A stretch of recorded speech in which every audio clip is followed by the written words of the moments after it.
네, 안녕하세요. 네, 오늘 화상으로 또 자세한 이야기 나눠볼 텐데요. 오늘 우리 시장이 좀 힘겹게 끝이 났습니다. 글로벌 시장 내일 개장 상황도 중요할 것 같은데요. 이런 상황일수록 사실 유망한 종목들을 선정해보는 시간이 꼭 필요할 것 같습니다. 오늘은 종목 소개 바로 또 해주신다고 하는데요. 어떤 종목들 소개 들어볼까요? 예, 오늘은 지난번에 대만에 전반적으로 투자하는 ETF인 EWT ETF를 설명을 드린 적이 있었고, 이후에 대만 기업 3개를 소개드렸었는데, 오늘 또한 이전에 소개드리지 못했던 대만 기업 3개를 소개드리도록 하겠습니다. 우선 대만 기업 소개를 드리기 전에 간략하게 최근 미국 증시하고 글로벌 증시가 변동성이 심하고 있기에 한번 살짝 짚고 넘어가도록 하겠습니다. 지난주에 안 그래도 테슬라 그리고 애플에 대해서 설명을 드릴 시간을 가졌었는데 이번에 테슬라가 앞서서 말씀해 주셨다시피 배터리데이의 시장 기대에는 많이 부합하지 못하는 내용들을 발표를 하면서 상당히 큰 폭으로 조정이 되고 있습니다. 뭐 이번 배터리데이에서는 뭐 100만 마일 배터리 계획 및 비용 절감 목표 등에 대해서 뭐 내용이 부족했다 그리고 시장 기대치에 못 미치면서 어제만 10% 이상 빠지는 모습을 보여주었고 이후에 애프터마켓에서도 한 3% 이상 가량 빠지는 모습을 보여줬습니다. 배터리 데이에 이번에 또 25,000달러 수준의 전기차를 생산할 것이라고 언급을 했었는데 25,000달러 수준의 전기차가 현재 시장에서 뭐 폭스바겐이나 아니면 다른 자동차 기업들이 이미 생산을 하고 있기 때문에는 시장의 기대치를 많이 못 미쳤던 모습을 보여주고 있고요. 이후에 또 다른 이번에 변동성 요인으로는 최근에 틱톡 매각 합의가 9월 19일에 이루어졌는데 중국 정부 반대에 계속해서 부딪히면서 무산될 가능성이 확대되고 있기 때문입니다. 트럼프 대통령이 오늘 11월 12일까지 매각 절차를 완료하라라는 행정명령에 이미 서명을 한 상황인데 틱톡은 트럼프의 뭐 사용금지 행정명령을 막아달라고 미국 법원에 소송을 하면서 현재 미국과 중국 간의 갈등이 틱톡을 둘러싼 모습으로도 보여주고 있고요. 이후에 나스닥 지수가 어제 3% 이상 빠졌었는데 최근 기술주에 대해서 조금 악재성 뉴스가 나오기도 했습니다. 미국 법무부에서는 사용자가 올린 뭐 컨텐츠 아니면 뭐 내용들에 대해서 이제 뭐 페이스북이나 인스타그램, SNS 기업이 법적 책임 면책권이 포함된 통신품위법의 적용을 축소하는 개정안을 공개를 했는데요. 뭐 예를 들어서 분명한 이유 없이 정확한 이유 없이 이러한 SNS 기업들이 사용자의 글을 삭제하거나 아니면 계정을 정지하는 뭐 SNS 기업들에 대한 규제 강화를 하는 목적인데 사용자의 글을 검열하는 것은 뭐 명백히 콘텐츠 편집 행위에 해당을 하고 단순히 뭐 정보통신 서비스 제공자로 볼 수는 없고 면책 특권도 인정할 수 없다라는 뜻이 내포가 돼 있는데 이러한 점은 지금 미국 기술주들의 악재성 뉴스가 나오고 있습니다. 그러나 현재 저희는 변동성 장세에 상당히 이러한 불안들이 많이 커지고 있는 상황이지만 저희는 현재 변동성 장세를 저가 분할 매수 전략이 유효하다라고 판단을 하고 저희 본부장님이신 유동원 본부장님이 설명을 해주셨다시피 유동성 그리고 다양한 경기 지표들을 통해서 봤을 때는 아직 상승 여력이 많이 남아 있는 것이다라고 판단을 하고 있습니다. 우선은 오늘 대만 관련 3개의 종목을 소개드린다고 했었는데 종목을 소개드리기 전에 다시 한번 대만에 대한 투자 매력도를 점검을 하도록 하겠습니다. 제일 처음에 대만의 경우는 지난번에 나와서도 설명을 드렸었는데 IT 및 금융업 비중이 전체 산업 비중의 60에서 80% 수준 차지하고 있다라고 말씀을 드렸었고요. 제조업 관련 비중이 높기 때문에 그만큼 지금의 성장 산업 초점 시대에 매력도가 더욱 부각되는 국가다라고 판단을 하고 있습니다. 그리고 또한 현재 계속해서 말씀드렸다시피 반도체 업종 전반적으로 좋은 모멘텀이 지속되고 있는 점은 상당히 긍정적인 부분이다라고 보고 있고요. 어제 애플의 주가가 4% 이상 빠지기는 했었는데 아직 애플의 5G 전용 아이폰인 아이폰 12가 발표가 되지 않았었고 저희는 5G 시대가 이제 애플의 아이폰 12가 출시될 때부터 본격적으로 시작될 것이라고 예상을 하고 있는데 애플의 매출 원가의 60% 이상이 또한 대만 향인 점을 고려를 한다면 대만의 IT 및 반도체 기업이 없다라면 애플 또한 절반 이상은 없다라고 봐도 과언이 아닐 것 같고요. 애플이 올해 5G 전용 아이폰 출시가 예정되고 있으면서 이러한 모멘텀들이 모여서 현재 대만에 대한 투자 매력도를 높여주는 부분이다라고 보고 있습니다.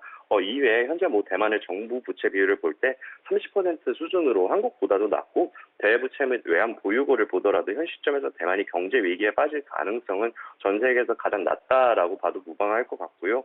이외에 대만하면 빼놓을 수 없는 내용이 높은 배당과 관련된 내용인데 대만 가권 지수 내 평균 배당 수익률이 4% 수준으로 글로벌 국가 대비 타국가 대비 상당히 높은 편이고 배당을 가장 많이 주고 그리고 주주 친화적인 문화가 잡힌 국가이기도 합니다. 대만의 배당 배급 방식에 대해서 다시 설명을 드리자면 기업마다 뭐 현금 배당 방식이냐 아니면 주식 배당 배급 방식이냐가 다르기 때문에 이 점은 주의를 하시면서 투자를 해야 된다라고 보고 있습니다. 네, 알겠습니다. 글로벌 증시 진단과 함께 대만 시장의 매력도까지 한번 점검을 해봤는데요. 반도체를 중심으로 성장을 하고 있고 배당도 상당히 매력적이라는 점 유념을 해보셔야겠습니다. 자, 그럼 첫 번째로 소개해 주실 기업 소개부터 들어보겠습니다. 미디어텍 가지고 와주셨는데 어떤 기업인가요? 예, 미디어텍은 램파과기라고도 불리는 대만의 대표적인 반도체 설계 기업이고 팹리스 기업인데요.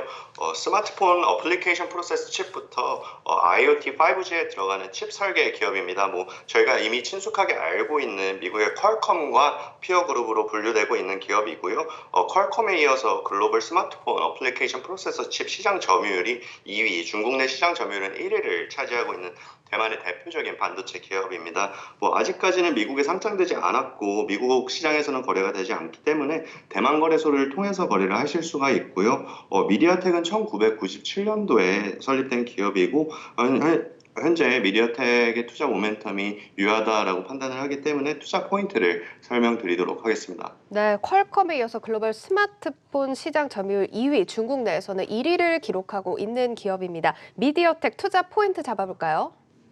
예, 미디어텍은 앞서서 말씀드린 바와 같이 글로벌 스마트폰용 AP 칩 설계 글로벌 2위 기업이라고 말씀을 드렸습니다. 올해 2분기 카운터포인트 리서치에서 발표한 글로벌 스마트폰 AP 시장 점유율을 26% 기록하면서 계속해서 시장 점유율을 늘려나가는 모습을 보여주고 있고요.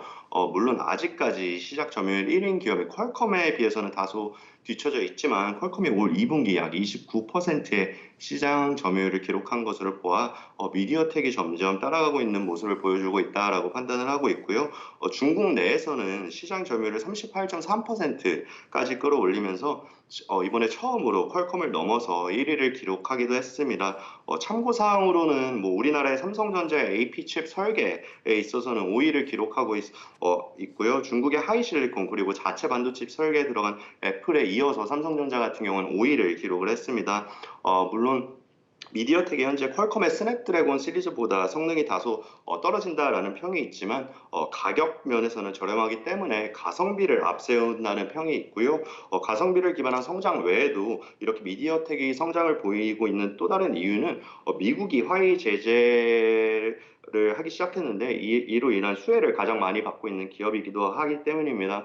뭐 화웨이는 미국의 제재가 가해지기 시작한부터 뭐 자체 설계한 어플리케이션 칩 생산을 아예 하지 못하게 됐고 미디어텍으로부터 AP 칩을 공급받기 시작했는데요. 이러한 수혜로 인해서 올해 6월 및 7월 미디어텍의 월 매출액은 4년 만에 최고치를 기록하기로 했습니다. 그런데 지난 8월에 뭐 앞서서 말씀드렸다시피 미국 상무부가 특별허가 없이 미국 소프트웨어나 아니면 기술로 개발한 반도체 칩셋을 화웨이에 공급하지 못하도록 하는 추가 조치를 내놓은 상황인데요. 따라서 지난 9월 14일부터 뭐 미국의 AMD와 인텔을 빼놓고는 대부분의 반도체 회사들의 화웨이에 대한 공급이 완전히 차단된 상태이기는 하지만 미디어텍도 현재 미국의 눈치를 보고 있고요. 미국 상무부에 화웨이 반도체 공급 신청서를 제출한 상태로 확인이 되고 있습니다. 따라서 지금 당장은 화웨이양 매출이 차단이 된 상태로 실적에 대한 우려가 어느 정도는 상존하고 있는데 우선 미국 정부의 신청서를 내놓은 상태이기 때문에 아직까지는 화웨이양 매출에 대한 기대가 열려 있다라고 보고 있고요. 저희는 또한 올 하반기 그리고 내년까지 애플의 5G 전용 아이폰 12가 출시된다라고 말씀을 드렸었는데 이에 따른 5G 모멘텀 그리고 더불어서 반도체 수요가 지속적으로 양호할 것으로 예상을 하고 있습니다. 미디어텍 또한 화웨이양 매출에 대한 영향을 받아 어느 정도의 변동성을 보일 가능성은 상존을 하는데 전체 매출 비중 중에 화웨이양 매출 비중이 약 5% 수준이기 때문에 다른 고객사들의 수요 증가 그리고 이에 따른 미디어텍의 이익 증가를 기대해 볼 만하다라고 판단을 하고 있습니다. 네, 알겠습니다. 미디어텍 퀄컴을 바짝 추격하고 있습니다. 가성비를 기반한 성장을 이루어가고 있고요. 애플향 수요도 예상이 되는 만큼 주목해볼 만한 기업인 것 같습니다. 자, 그럼 미디어텍의 실적 상황도 한번 살펴볼 텐데요. 매출 구성 그리고 실적 추이 어떻게 나오고 있나요? 예, 미디어텍의 사업부별 매출 비중을 한번 보시면 반도체 설계 사업부가 99%의 매출 비중을 보여주고 있습니다. 뭐 말씀드린 바대로 올해와 내년 반도체 수요 증가를 기본해서 지속적으로 실적이 안정적으로 성장할 것으로 예상이 되고 있고요. 영업이익률 또한 10% 이상 안정적인 수준으로 유지될 것으로 전망되는 점은 상당히 고무적이다라고 보고 있습니다. 네, 올해와 내년 사실 반도체 수요 증가를 기반으로 성장이 또 예상된다는 점 눈여겨보셔야겠고요. 그럼 이제 미디어텍의 잔존 가치 모델상의 상승 여력 짚어주시죠. 예, 잔존가치 모델로 분석한 미디어텍의 상승 여력은 현주가 대비 약 24% 수준 남아있는 것으로 분석이 되고 있습니다. 현재 20년 예상 PER이 27.7배 수준에서 거래가 되고 있는데, 퀄컴이 대략 한 28, 29배 수준에서 거래되고 있는 점을 고려하면 현재 주가가 조금은 부담스러울 수도 있지만 앞서 말씀드린 바대로 지속적으로 양호할 것으로 예상되는 시스템 반도체 수요 그리고 중국 내 어플리케이션 프로세서 칩 시장 점유율을 계속해서 늘려 나가면서 이를 만회할 수 있다라고 보고 있고요. 말씀드린 바대로 화웨이양 불확실성은 어느 정도 있기 때문에 주의하면서 지켜볼 필요가 있다라고 보고 있습니다. 네, 미디어텍의 잔존가치 모델상의 상승 여력 24% 수준 제시를 해주셨습니다. 화웨이발 불확실성은 어느 정도 있기 때문에 이 부분은 좀 유의하셔서 투자에 임해보시면 좋을 것 같습니다. 자, 그럼 다음 종목도 한번 살펴보겠습니다. 어떤 기업일까요? 예, 다음으로는 글로벌 1위 전자제품 위탁 생산 대만 기업인 호나이 프리시전을 소개드리도록 하겠습니다. 많은 분들께서 아마 조금은 생소한 기업이실 텐데 호나이 프리시전의 자회사인 폭스콘이라는 이름으로도 많이 알려져 있는 기업입니다. 현재 대만 가건지수는 지난번에 소개드렸던 TSMC에 이어서 시가총액 2위를 기록하고 있는 기업이고요. 올해 1월에는 글로벌 유명 자동차 기업인 뭐 크라이슬러와 전기차 개발 협력 또한 진행을 하면서 전기차 시장에도 현재 진출하고 있는 모습을 보여주면서 많은 기대를 모으고 있는 기업입니다. 네, 홍하이 프리시전 폭스콘의 모기업입니다. 이렇게 설명하면 좀 쉽게 이해가 되실 텐데요. 홍하이 프리시전과 관련해서는 현재 이야기들이 많이 나오고 있는 것 같습니다. 어떤 점을 좀 투자 포인트로 짚어봐야 될까요? 예, 지금 상당히 많은 얘기들이 나오고 있습니다. 우선 호나이 프리시전 같은 경우에는 2019년 전자제품 위탁 생산 시장인 EMS 시장에서 40% 이상의 시장 점유율을 차지하면서 1위를 기록하고 있는 글로벌 대표적인 기업인데요. 아이폰 또한 애플로부터 위탁을 받아 세계 최대 규모로 생산을 하고 있는 기업인데 애플의 매출 원가, 즉 애플이 제품을 생산하기 위해 지불을 하고 있는 비용 중에 40% 이상이 호나이 프리시전 내서 나오고 있고요. 즉 호나이 프리시전의 주요 고객이 애플이라는 뜻이기도 한데 이외 상위 고객사로 보면 뭐 마이크로소프트, 시스코 시스템즈, 그리고 닌텐도, HP, 델 등이 포함되어 있고요. 아마존에서 출시되고 있는 전자책이죠. 뭐 킨들 또한 생산을 하고 있는 기업입니다. 지난주에 애플을 소개드렸을 때 그리고 오늘도 다시 한번 말씀을 계속해서 드리고 있는데 지난주에 발표가 안 돼서 다소 실망스러운 부분이긴 하지만 올 하반기에 애플의 5G 전용 아이폰인 아이폰 12가 출시될 예정에 있습니다. 평균적으로 새로운 아이폰을 발표하는 분기 때마다 아이폰 매출이 최소 30%에서 최대 뭐 50% 이상까지 성장을 했었었는데 이에 따라서 호나이 프리시전도 아이폰 12 출시에 따른 모멘텀이 상당히 큰 기업이다라고 기대를 하고 있고요. 이외 지난 2016년도에는 일본의 대표 디스플레이 기업인 샤프를 인수하면서 사업의 대내외적인 성장을 지속적으로 이루어가고 있는 점 또한 주목할 만하다라고 보고 있습니다. 전자제품 위탁 생산 시장에서 시장 점유율 40% 이상을 안정적으로 유지를 하고 있는 호나이 프리시전에 또 주목할 필요가 있다라고 보고 있습니다. 네, 알겠습니다. 홍하이 프리시전 가장 특징적인 점이 주요 고객으로 애플, 마이크로소프트, 시스코 시스템즈, 델 이런 대장 기업들을 보유하고 있다는 점 가장 특징적입니다. 자, 그럼 역시나 매출 구성, 실적 전망 살펴볼까요? 예, 호나이 프리시전의 경우는 전자장비 제조 사업부, 단독 사업부로 구성이 되어 있고요. 앞서서 말씀드렸다시피 고객사별 매출 비중을 보시면 애플향 매출 비중이 전체 매출 비중의 40% 이상을 차지하고 있고 이게 뭐 델이나 HP향 매출이 각 4% 수준으로 가장 높고 상당히 다양한 기업들로부터 매출을 올리고 있습니다. 아무래도 전자제품 위탁 생산을 하기 때문에 올해는 코로나 바이러스 영향을 받아서 작년 대비 실적이 소폭은 감소할 것이라고 전망이 되고 있는데 내년부터는 다시 회복세로 접어들 것으로 예상이 되고 있고요. 전자제품 위탁 생산 기업들은 기업들의 대부분의 사업은 낮은 부가가치의 저마진의 사업이기 때문에 영업이익률 또한 3% 수준이고 상당히 비용 절감에 예민한 사업을 영위를 하고 있는 기업입니다. 따라서 호나이 프리시전의 경우는 2018년도에 전체 생산 인원, 즉 노동 인원의 80%를 향후 5년 내에 로봇으로 교체할 계획을 발표를 했는데 물론 앞으로 3년밖에 남지는 않기 때문에 지켜볼 필요가 있다라고 보고 있고요.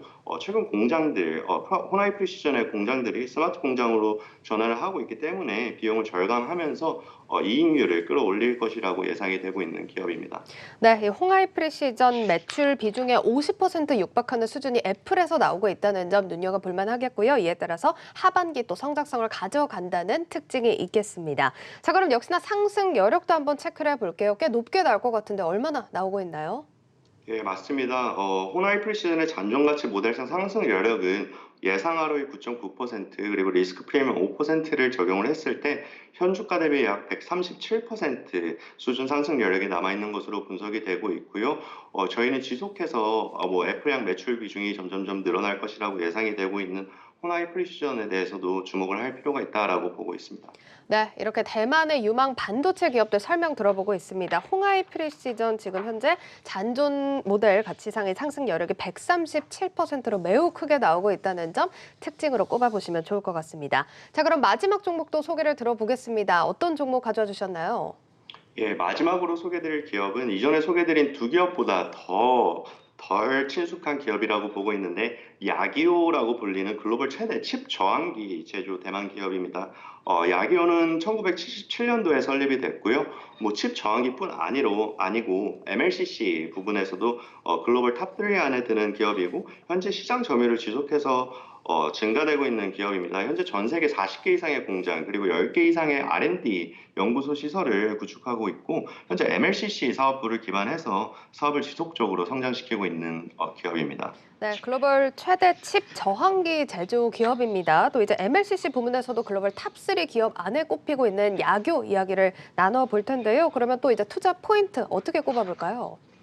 예, 우선 최근 MLCC 사업부를 기반해서 사업을 지속적으로 성장해 나가고 있다라고 말씀을 드렸었는데요. MLCC라고 하면은 적층 세라믹 콘덴서, 멀티레이어 세라믹 컨덴서의 줄임말이고요. 쉽게 설명을 드리자면 반도체 전기를 일정하게 공급해주고 있는 즉 약간 팔당댐처럼 그렇게 물 공급을 조정해주는 역할을 하는 장비인데요. 현재 전 세계적으로 일본의 무라타가 약 30% 시장 점유율로 1위를 유지하고 있고요. 우리나라 삼성전기가 약 19%의 시장 점유율로 2위를 기록하고 있습니다. 야기오의 경우는 시장 점유율 15% 수준으로 3위를 차지하고 있는데요. MLCC의 경우는 기계 가로 세로 길이가 머리카락 굵기로 굉장히 조그마한 컨덴서이고요. MLCC를 와인잔 반 정도 채우면 약 1억 원 정도의 상당히 가격이 비싼 고부가 가치 제품이기 때문에 MLCC 사업부 성장이 야교에 있어서 정말 마진을 끌어올리기에 있어서는 정말 중요하다라고 보고 있는데요. 야기오는 작년 12월에 MLCC 사업부 강화를 위해서 미국 키멧, KMET라는 회사를 인수하겠다라고 발표를 했었고 올해 6월 딜이 끝났습니다. 키멧이라는 회사의 경우는 미국 기업인데 탄탈이나 세라믹 등 다양한 소재를 사용을 해서 컨덴서를 제조하는 기업이고요. 키멧 인수를 통해서 북미양 매출 비중을 증가시키고 제품 라인업을 확대될 것으로 기대를 모으고 있습니다. 이때까지 상대적으로 야기오의 경우 무라타나 삼성전기보다 중저가의 MLCC 판매에 주력을 하고 있었기 때문에 MLCC 시장 1위인 무라타 아니면 2위인 삼성전기를 따라잡기에는 다소 무리스럽다라는 시장 의견이 지배적이었는데요.